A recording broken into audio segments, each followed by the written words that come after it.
JCERT के DG school में आप सबों का स्वागत है।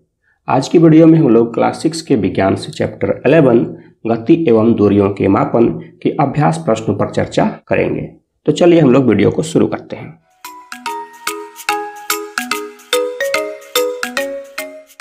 प्यारे बच्चों, आप सबों का एक बार फिर से स्वागत है मेरे YouTube चैनल में। मैं गणेश कुमार आज की इस वीडियो में क्लास 6 के विज्ञान से चैप्टर 11 गति तथा दूरियों का मापन के अभ्यास प्रश्नों को हल करने जा रहा हूं। तो चलिए हम लोग अभ्यास प्रश्न को हल करना शुरू करते हैं।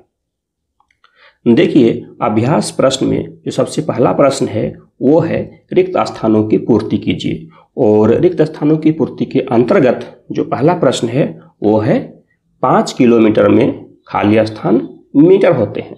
तो यहाँ पर हमें रिक्त स्थान में एक उपयुक्त शब्द भरना है। देखिए, यहाँ पर है 5 किलोमीटर में कितने मीटर होते हैं। तो हम सभी जानते हैं कि 1 किलोमीटर में 1000 मीटर होते हैं। तो अगर 1 किलोमीटर में 1000 मीटर होते हैं तो 5 किलोमीटर में कितने मीटर होंगे। 1000 को 5 से गुणा करेंगे। तो 1000 को 5 से गुणा करेंगे तो हमें क्या मिलेगा, 5000 मिलेगा। तो इसका मतलब हुआ कि 5 किलोमीटर में 5000 मीटर होते हैं। अब देखिए दूसरा प्रश्न, दूसरा है किसी साइकिल के पहिए की गति खाली स्थान होती है। तो किसी साइकिल के पहिए की गति कैसी होती है। तो आपने चैप्टर में पढ़ा होगा कि गति मुख्यतः 3 प्रकार की होती है, सरल रेखीय गति, वर्तुल गति और आवर्त गति। और साइकिल के पहिए की जो गति होती है वह वर्तुल गति होती है। तीसरा प्रश्न है 1 मीटर में खाली स्थान सेंटीमीटर होते हैं। तो भाई 1 मीटर में कितने सेंटीमीटर होते हैं। तो हम सभी जानते हैं 1 मीटर में 100 सेंटीमीटर होते हैं। चौथा प्रश्न देखिए, चौथा प्रश्न है लंबाई का मानक मात्रक खाली स्थान है। तो लंबाई का मानक मात्रक क्या है। लंबाई का जो मानक मात्रक है वो होता है मीटर। तो हम खाली स्थान में क्या भरेंगे, मीटर।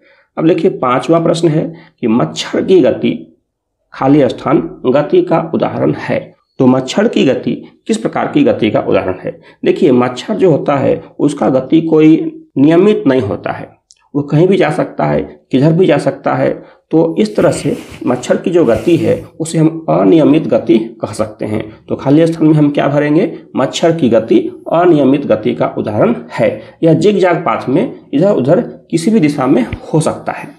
तो इस तरह से पहला प्रश्न हम लोगों ने कंप्लीट किया। अब चलिए हम चलते हैं दूसरे प्रश्न की ओर। दूसरा प्रश्न आप मेरे स्क्रीन पर देख सकते हैं। दूसरा प्रश्न है निम्नलिखित को लंबाई के बढ़ते परिमाणों में व्यवस्थित कीजिए। और आपके सामने है सेंटीमीटर, किलोमीटर, मीटर और मिलीमीटर। तो इन सभी को हमें क्या करना है, लंबाई के अनुसार बढ़ते क्रम में लिखना है। तो सबसे पहले हम किसे लिखेंगे, जो सबसे छोटा होगा, उसके बाद उससे बड़े क्वांटिटी को, फिर उससे बड़े क्वांटिटी को और फिर लास्ट में सबसे बड़े क्वांटिटी को। तो देखिए, अगर इसको आप ध्यान से देखते हैं सेंटीमीटर, किलोमीटर, मीटर और मिलीमीटर, तो इसमें सबसे छोटा कौन है, मिलीमीटर। तो सबसे पहले हम किसे लिखेंगे, मिलीमीटर को। चलिए हम लोग लिखते हैं। मिलीमीटर सबसे छोटा है, सबसे पहले हम लिखेंगे मिलीमीटर। मिलीमीटर से बड़ा होता है सेंटीमीटर, उसका हम सेंटीमीटर लिख दिए। सेंटीमीटर से बड़ा होता है मीटर और मीटर से बड़ा होता है किलोमीटर। तो इस तरह से हम लोगों ने लंबाई के बढ़ते क्रम में लिख दिया, मिलीमीटर, सेंटीमीटर, मीटर और अंत में किलोमीटर। अब चलिए हम लोग चलते हैं तीसरे प्रश्न की ओर। तीसरा प्रश्न आप स्क्रीन पर देखिए। मानस की लंबाई 1.55 मीटर है, इसे सेंटीमीटर तथा मिलीमीटर में व्यक्त कीजिए। देखिए, इस प्रश्न में मानस नाम का कोई व्यक्ति होगा और उसकी लंबाई दी हुई है 1.55 मीटर और इस मीटर को हमें सेंटीमीटर और मिलीमीटर में चेंज करना है। तो मीटर को सेंटीमीटर में चेंज करने के लिए क्या करेंगे, तो हम सभी जानते हैं कि 1 मीटर में 100 सेंटीमीटर होते हैं। तो इसका मतलब हुआ कि मीटर को सेंटीमीटर में चेंज करने के लिए 100 से गुणा करेंगे। और फिर हम यह भी जानते हैं कि 1 सेंटीमीटर में 10 मिलीमीटर होते हैं। इसका मतलब सेंटीमीटर को मिलीमीटर में अगर चेंज करना हो तो हम 10 से गुणा करेंगे। तो सबसे पहले हम 1.55 मीटर को सेंटीमीटर में बदलते हैं और सेंटीमीटर में बदलने के बाद हम उसे मिलीमीटर में बदलेंगे। देखिए, मानस की लंबाई 1.55 मीटर, और उस मीटर को सेंटीमीटर में बदलने के लिए क्या किए, 100 से गुणा किए। 100 से गुणा करने पर क्या हो जाएगा, ये हो जाएगा 155 सेंटीमीटर। अब इस 155 सेंटीमीटर को अगर हमें फिर से मिलीमीटर में कन्वर्ट करना है तो हम इसे क्या करेंगे, 10 से गुणा करेंगे। तो 155 गुना 10, अब ये हो गया मिलीमीटर, और जब 155 को 10 से गुना करेंगे तब यह कितना हो जाएगा, 1550 मिलीमीटर। तो इस तरह से मानस की लंबाई 1.55 मीटर को सेंटीमीटर और मिलीमीटर में व्यक्त किया जा सकता है। अब चलिए हम लोग चलते हैं चौथे प्रश्न की ओर। चौथा प्रश्न आप स्क्रीन पर देखिए। चौथा प्रश्न है, साक्षी के घर तथा उसके स्कूल के बीच की दूरी 5250 मीटर है। इस दूरी को किलोमीटर में व्यक्त कीजिए। तो अभी आप देखिए जो प्रश्न है उसमें जो साक्षी के घर से उसकी स्कूल के बीच की दूरी दी हुई है वह मीटर में है, और हमें इस मीटर को किलोमीटर में चेंज करना है। उत्तर है, साक्षी के घर तथा उसके स्कूल के बीच की दूरी है 5250 मीटर। अब देखिए इस मीटर को किलोमीटर में चेंज करना है। 1 किलोमीटर में 1000 मीटर होते हैं, तो इसका मतलब हुआ कि मीटर को किलोमीटर में चेंज करने के लिए हम 1000 से भाग देंगे। तो जैसे ही हम इस 5250 को 1000 से भाग देंगे तो यह किलोमीटर में बदल जाएगा। तो 5250 को 1000 से भाग देने पर हमें क्या मिलेगा, हमें मिलेगा 5.25 किलोमीटर। तो इसका मतलब हुआ कि साक्षी के घर तथा उसके स्कूल के बीच की जो दूरी है वह 5.25 किलोमीटर के बराबर है। अब चलिए हम लोग पांचवें प्रश्न को देखते हैं। हमारा पांचवा प्रश्न है, आवर्ती गति के 2 उदाहरण दीजिए। तो आप लोगों ने चैप्टर में जरूर पढ़ा होगा कि आवर्ती गति वैसी गति होती है जो एक निश्चित समय के बाद अपने गति को दोहराती है। तो आवर्ती गति के 2 उदाहरण कौन कौन से हैं, सरल लोलक की गति और झूला झूलते हुए बच्चे की गति। सरल लोलक की गति आवर्ती गति का उदाहरण है, क्योंकि सरल लोलक एक निश्चित समय के बाद अपनी गति को दोहराता है। उसी प्रकार से झूला झूलते हुए बच्चों की गति भी आवर्ती गति है, यह भी एक निश्चित समय के बाद एक निश्चित पथ पर ही होता है। आप मेरे स्क्रीन पर देख सकते हैं सरल लोलक की गति और झूला झूलते हुए बच्चे की गति। अब चलिए हम लोग छठे प्रश्न की ओर चलते हैं। हमारा छठा प्रश्न है, कदम का उपयोग लंबाई के मानक मात्रक के रूप में क्यों नहीं किया जाता है।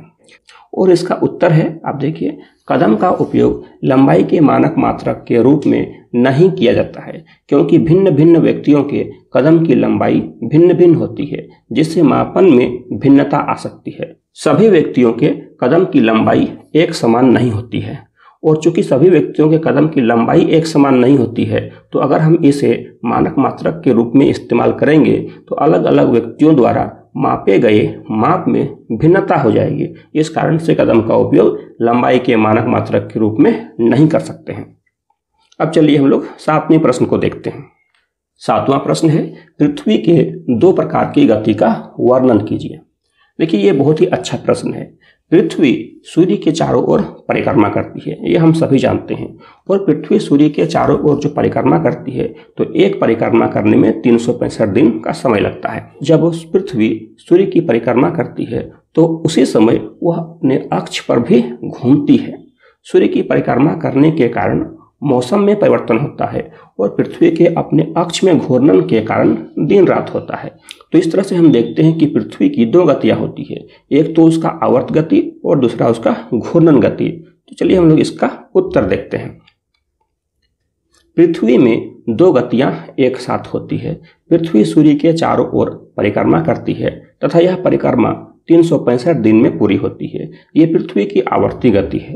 परिक्रमा करने के समय ही पृथ्वी अपने अक्ष पर भी घूमती है, जो पृथ्वी की घूर्णन गति है। पृथ्वी को एक घूर्णन करने में 24 घंटे लगते हैं। अब चलिए हम लोग 8वें प्रश्न को देखते हैं। 8वां प्रश्न है, किसी चलती हुई साइकिल के पहिए तथा चलते हुए छत के पंखे की गतियों में समानताएं तथा असमानताएं लिखिए। देखिए जब कोई साइकिल गति करती है, साइकिल चलती है तो साइकिल के पहिया घूमती है। उसी प्रकार छत के पंखे को हम चलाते हैं तो पंखा भी घूमता है। तो इन दोनों में कुछ समानताएं हैं और कुछ असमानताएं हैं। चलिए देखते हैं। किसी चलती हुई साइकिल के पहिए तथा छत के चलते हुए पंखे की गतियों में समानताएं तथा असमानताएं इस प्रकार है। सबसे पहले हम लोग समानता देख लेते हैं। तो समानता क्या है कि चूंकि दोनों में अक्षय, दोनों में धुरी होता है, तो इसलिए दोनों गतियां वर्तुल गति होती है। साइकिल के पहिए की गति भी वर्तुल गति का उदाहरण है और पंखे की गति भी वर्तुल गति का उदाहरण है। लेकिन असमानता क्या है? तो असमानता यह है कि चलती हुई साइकिल में वर्तुल गति के साथ साथ रेखीय गति भी होती है, जबकि छत के पंखे में सरल रेखीय गति नहीं होती है। जब साइकिल चलती है, अगर सड़क सीधी हो तो साइकिल एक जगह से दूसरी जगह चली जाएगी, जिसके कारण उसमें वर्तुल गति के साथ साथ सरल रेखीय गति भी होगी। लेकिन छत के ऊपर जो पंखा लटका हुआ है वह कितना ही तेज क्यों ना घूमे, वह एक जगह से दूसरी जगह नहीं जा सकता है, उसमें सरल रेखीय गति नहीं हो सकती है। ठीक है, अब चलिए हम लोग 9वें प्रश्न को देखते हैं। 9वां प्रश्न देखिए आप स्क्रीन पर। मीटर पैमाना द्वारा लंबाई मापते समय किन किन सावधानियों को बरतना चाहिए? यह बहुत ही अच्छा प्रश्न है कि जब हम लोग मीटर पैमाना का उपयोग करके किसी वस्तु की लंबाई को मापते हैं तो वस्तु की लंबाई को मापने के समय हमें कुछ सावधानियां बरतनी चाहिए। ये कौन कौन सी सावधानियां हैं, चलिए हम लोग उसको देखते हैं। किसी मीटर पैमाना द्वारा लंबाई मापते समय निम्न सावधानियों को बरतना चाहिए। सबसे पहला यह है कि मीटर स्केल को वस्तु की लंबाई के समांतर तथा उसे सटाकर रखना चाहिए। अगर हम मीटर स्केल को वस्तु की लंबाई के समांतर नहीं रखेंगे तो माप में भिन्नता आ सकती है। दूसरा है, अगर मीटर स्केल का सिरा टूटा हुआ है तो उसके शून्यांक से माप नहीं लेना चाहिए, बल्कि किसी और पूर्णांक से मापना चाहिए। कई बार ऐसा होता है कि मीटर स्केल का जो प्रारंभिक सिरा है वो टूटा हुआ होता है। उस परिस्थिति में अगर हम शून्यांक से माप लेंगे तो माप में गड़बड़ी आ जाएगा, तो हम किसी और पूर्णांक से माप ले सकते हैं। और तीसरी सावधानी जो हमें बरतनी चाहिए वो क्या है? माप लेने के लिए आंख की स्थिति उस स्केल के चिन्ह के लंबवत होनी चाहिए जिसका पाठ्यांक हमें लेना है। अगर हम आंख को लंबवत नहीं रखेंगे तो माप में भिन्नता आ सकती है। अब चलिए हम लोग चलते हैं इस चैप्टर के अंतिम प्रश्न 10वें प्रश्न की ओर। हमारा 10वां प्रश्न है, ट्रेन से यात्रा करते समय पटरी के निकट के पेड़ चलते हुए दिखाई पड़ते हैं जबकि साथ के यात्रीगण स्थिर दिखाई देते हैं, क्यों?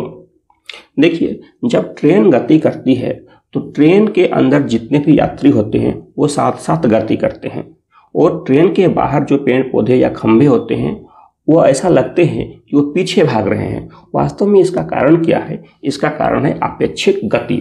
जब ट्रेन चलती है तो ट्रेन और यात्रीगण साथ साथ गति करते हैं, जिसके कारण वे एक दूसरे के सापेक्ष स्थिर दिखाई देते हैं। लेकिन जैसे ही हम ट्रेन से बाहर के पेड़ को देखते हैं तो चूंकि वह पेड़ ट्रेन के साथ नहीं चलती है, इसलिए हमें ऐसा लगता है कि पेड़ विपरीत दिशा में गति कर रही है। तो इसका उत्तर हम किस प्रकार लिखेंगे? आप देखिए ध्यान से कि ट्रेन से यात्रा करते समय पटरी के निकट के पेड़ चलते हुए दिखाई पड़ते हैं जबकि साथ के यात्रीगण स्थिर दिखाई देते हैं। ऐसा आपेक्षिक गति के कारण होता है। आपेक्षिक गति के बारे में आप ऊंचे क्लास में पढ़ेंगे।